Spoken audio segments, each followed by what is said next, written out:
y'all, it's Callie and welcome back to another video. Today I'm going to be doing my June book haul. This month I acquired 16 books, which is quite a lot. I've been trying to cut down on my book buying. I say that, but I haven't really. I try to, but it never works. In fact, I told myself I wasn't going to, and I have plans to go to Second and Charles very soon. I try justifying it by saying I'm taking some books with me, but it's not that many, but it is some. But I really just want to go. But that is perfectly fine. Some of these books were gifted to me. Some of these books I counted as souvenirs from my trip to France. So it is just a big collection of books. Thankfully this month I brought my TBR down by 3 books by reading books that are on my TBR, and it's been really great. And also buying books that I've already read is another thing I try to do. Try to buy books that I've already read and books that are in series that I want to finish or that I already have part of. So if I have Illumine and Gemina right here, my Illumine and Obsidio, I'm going to try to get Gemina. That kind of deal, like if I have an option. Or sometimes it helps me to convince myself not to buy books because it's a start to a brand new series. But anyways, let's get right in and start with the hardbacks. The first hardback I got, I have already talked about in my mid-year book freakout tag, and that is the prettiest book I've bought all year, and that was Harry Potter and the Philosopher's Stone by J.K. Rowling. This is book 1 in the Harry Potter series, very iconic. I'm pretty sure everyone has read it. And this is the beautiful UK hardback edition.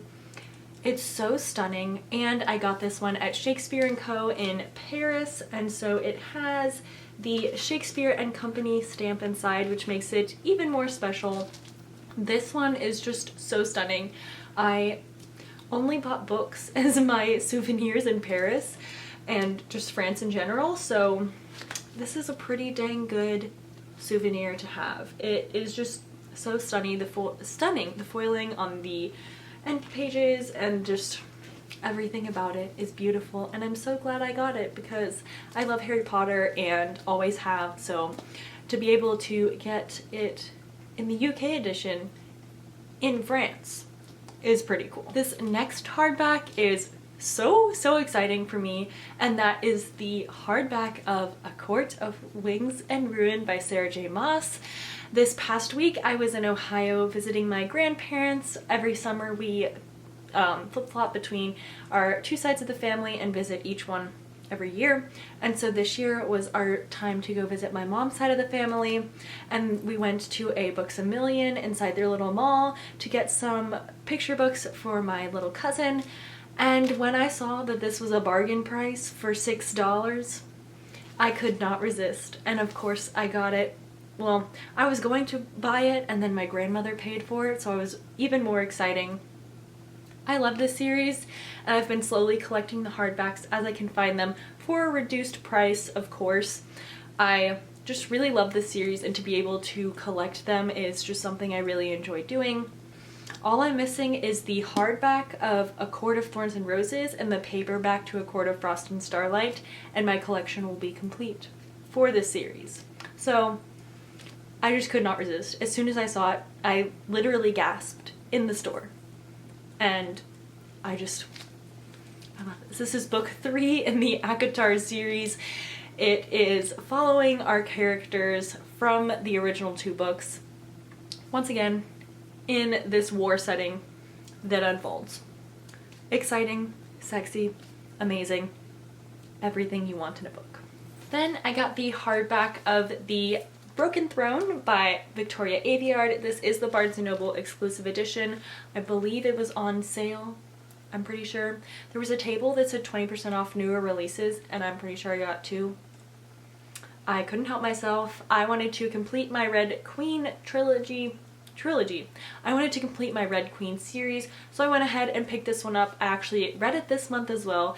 Ended up surprisingly enjoying it a lot more than I thought I would. Had a great time reading it. Highly suggest. But this is a collection of short stories that take place before, after, during maybe, a lot of things going on in the world. You learn a lot more about the world itself and the history of the kingdom that it is largely based in, which is Norda. And I really, really enjoyed it. You follow characters that aren't even part of the story in one of the little short stories, and it was just really cool to see a lot more about the culture and what all goes on in the world. It was so good. So good. In that same trip to Barnes & Noble, I also got All for One by Melissa de la Cruz, which is book 3 and the final book in the Alex and Eliza trilogy. I have read the first 2, and since they had this one, I believe this was one of the ones that was like 20% off. I couldn't resist. I'm trying to focus on finishing series that I already have, so I could not resist at all. I don't love the series, but it's quite interesting to me, so I will read this one when I'm in the mood for a quick, fun, contemporary historical fiction kind of story. If you didn't know, this trilogy follows Alexander Hamilton and Eliza Schuyler, who are significant historical figures. Alexander Hamilton has blown up with the musical Hamilton, and it's kind of like their love story, very fictionalized in a book written for YA, which has been really fun. It's not the most exciting thing, I can tell you that, because it does follow a lot of the historical things that are going on, like the war, just like the way that it's very classical. So I'm pretty sure the last book, the main focus was a giant party, so it's just not the most exciting thing, but the characters are pretty interesting and I enjoyed myself a lot. And then the last hardback I actually pre-ordered before I went out of town, and also I got it with some of my birthday money, and that is Ghosts of the Shadow Market by Cassandra Clare, Sarah Reese Brennan, Maureen Johnson, Kelly Link, and Robin Wasserman. This is a collection of stories that take place in the Shadow Market, at least partially. I know this follows a lot of Gem's stories, or at least the whole thing is following stories about Gem, from Gem, things like that. This is gonna be so good. I'm not sure if there's a certain order you have to read them in, like if I have to read Lady Midnight or if I can just go ahead on into this one. I'll probably go ahead and read Lady Midnight before. I have heard maybe from one person that you should read this before you read Queen of Air and Darkness. Not sure, but if that's the truth, it would work out really well because I don't have Queen of Air and Darkness yet. But super exciting. I absolutely love the Shadowhunter world and should really get back to it soon. Then going into the paperbacks, the first one I got was Harry Potter, L'École des Sorciers. It is Harry Potter in French. It is the first one. I went ahead and picked this one up. I wanted a souvenir that was French, and they had these journals that were the 4 houses, and then they had the houses in French. So like it was Gryffindor, but it was spelled differently and probably pronounced differently. But they didn't have anything Hufflepuff, which made me really sad. So I picked up book 1 in the series. I just thought it was a cool something to have. I do not speak any French at all. I could probably decipher small words, like random words, but it is very cool and very exciting. I just really wanted it. And yes, I did buy 2 copies of Harry Potter and the Sorcerer's Stone on my trip to France, and those were my souvenirs. I did get a tote bag from Shakespeare and Company, but I just got this at a cute little comic book store, which was really cool. They had so many things, so many books that I wanted to get in French, and also just like some mangas and graphic novels that were just in English, and it was really cool. But I didn't get anything else. I just got this. I had a little bit of self-control. Then when I was also at Books A Million, they were having a buy 2 get the 3rd free, so you know I had to go with it, and my grandmother actually ended up paying for them, so that was so lovely. I was so excited, and it was so kind of her. And so these are the 3 books I picked up. The first one was The Dream Thieves by Maggie Stiefvater. As I said, I'm trying to complete series I already own, and when this was part of it, I could not resist. I love the Raven Cycle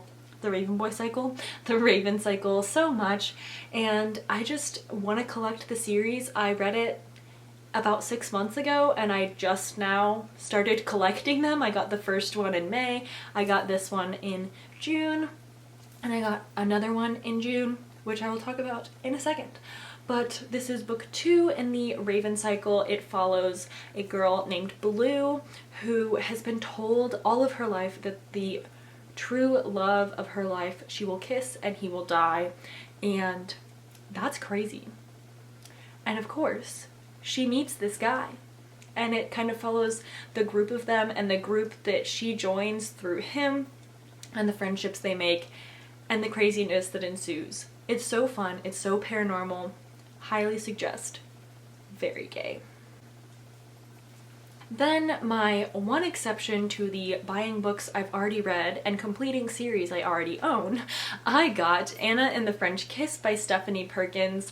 I had brought almost exclusively historical fictions with me, and we were also there looking through a lot of old things, so I was a little bit tired of historical things, and so I was a little bit bored with all of my books, and so part of the reason of going to Books A Million was also so I could get a book that I was interested in, and I decided that a cute fun romance like Anna and the French Kiss would be the perfect thing to pick up, also because it was part of the 2 for 3 and 2 for 3, 3 for 2 deal. And I did not know this until I started reading, but it actually follows our main character Anna, who lives in Atlanta and then is sent to a boarding school in France for her senior year. I live in the suburbs of Atlanta, so this was just so exciting. It's kind of like Simon versus the Homo sapiens agenda, but straight to me. That's kind of the vibe I'm getting. It's so much fun. I'm loving it so far. It's what I'm currently reading right now. I'm 59 pages in. Loving it, loving it, loving it. Highly suggest, just for the fun.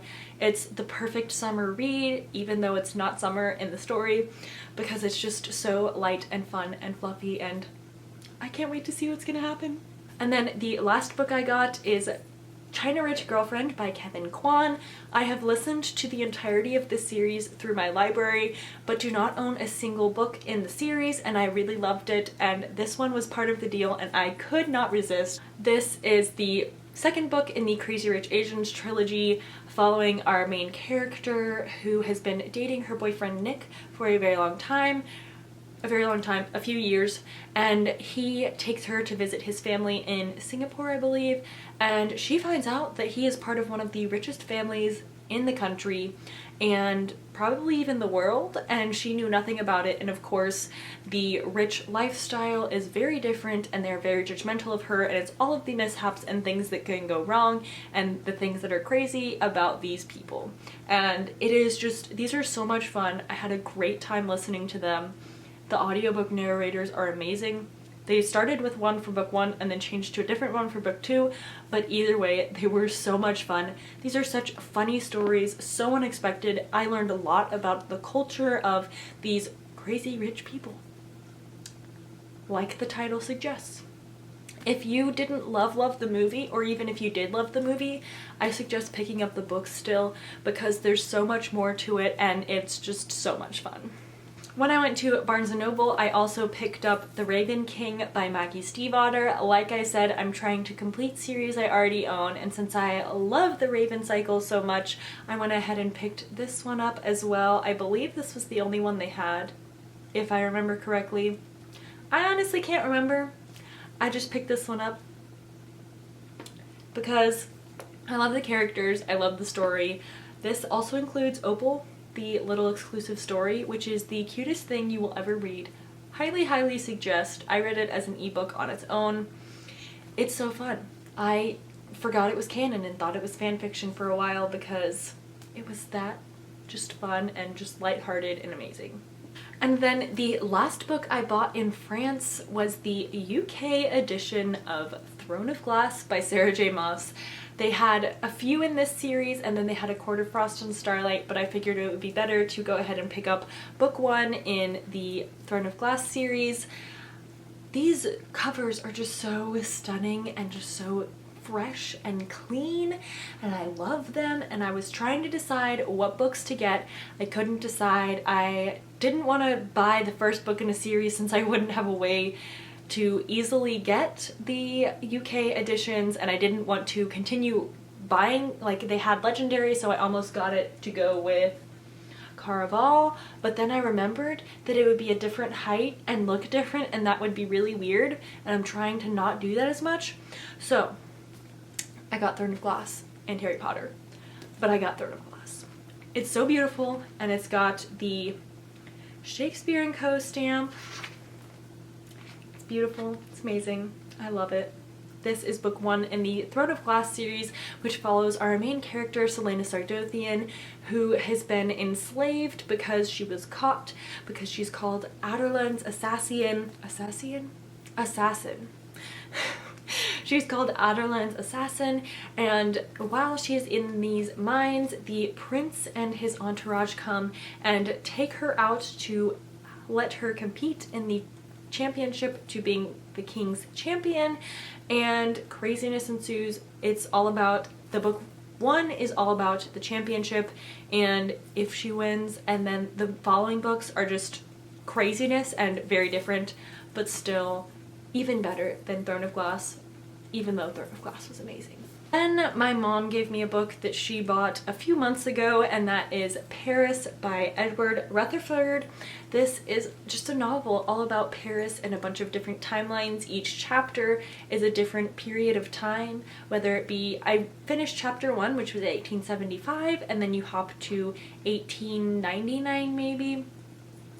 Sometime like that. It is so interesting to read about this. I started reading this physically, but this was when I was tired of all of the historical fiction, so I put this one down to pick up Anna and the French Kiss. I also kind of decided that maybe the audiobook would be the best route for me to go, and my library has it available, so I'm going to do that at some point in the future.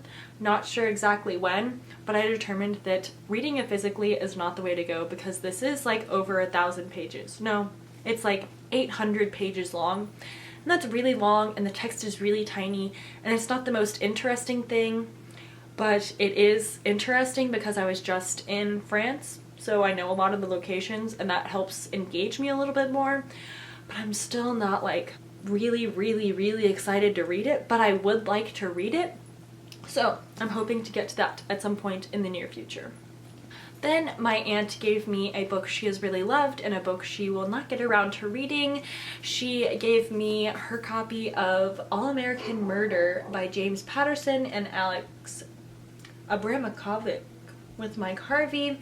This is all about Aaron Hernandez, the rise and fall. I at first was not intrigued, and then I realized that it was kind of all about him and just all of the things that went down, and I love documentaries about things like this, so I'm gonna be interested to see if I'm gonna enjoy this as much. She bought this to read in the hospital with my grandfather, and then he ended up passing away, so she didn't get around to it and wasn't going to get around to it, so I'm really excited to read this one at some point, not sure when, but I'm really intrigued. I might read the ebook because they have it available through my library. That might be a quick, easy way to read it. And then she has a whole bunch of Stephen King books on her bookshelves. She doesn't really read them, was trying to kind of give them away, so I just asked her which one I should start with and which one was her favorite, and she gave me her copy of The Green Mile by Stephen King. I've never read Stephen King.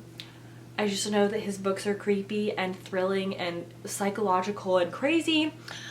I have no idea what this is about, but it's Stephen King, and I know that much, and that's it. I know that this is like a small series of books, so like it was 6 and then it's 1. Not really sure. Interested to see what it's about. She said to start with this one, so that's what I'm gonna do. Then at Barnes & Noble that one time, I got The Enchanter Heir by Cinda Williams-Chima. This is book 4 in the Heir Chronicles by her. I have books 2 and 3. Figured I would go ahead and pick up book 4. It was the next in line. I'm trying to slowly acquire all of these books and make my way through them. Book 2 in the Air series is my next up read, so I'm super excited. I have no idea what this one follows. It sounds to me like each book follows a different character, so this will probably follow a different character that will tie in to the other two in some way. Not sure yet, but I'm excited. This cover is the prettiest because I just love this really pretty purpley cover, and there's like this mysterious wind with this sword. I'm a big fan. This one's really good looking. And then what is ironically listed as the last book is the first book I got in the month, and that is this really pretty edition of City of Bones by Cassandra Clare. It is this version, the like paperback set version. They all kind of match and tie in together. I got this from my mom's best friend who gets me books quite a lot. She asked if I wanted this version and I said of course, because 3 versions of City of Bones is not too much. I mean, but I don't have this edition in this specific book. I have a really odd mismatch of editions, so I figured why not just go ahead and add to the collection with this version of City of Bones. So I went ahead and picked this one up. Really glad, really excited. This is book 1 in the Shadowhunters Chronicles, following our main character Clary as she discovers that she is part of a supernatural world full of demons and angels and sexy boys. And that's about all you need to know. Those are the 16 books I acquired this month. It was a really crazy month. I was home a total of 6 days out of the entire month of June. So I'm hoping that July will be a little bit more restful. I'm not going as many places, which will definitely help. I'm also hoping to read a lot more of my physical TBR and not buy as many books. Fingers crossed. Hopefully I can do it. But I hope you guys have enjoyed this video. If you have, please like, comment, and subscribe, and I will see you guys in the next one. Bye.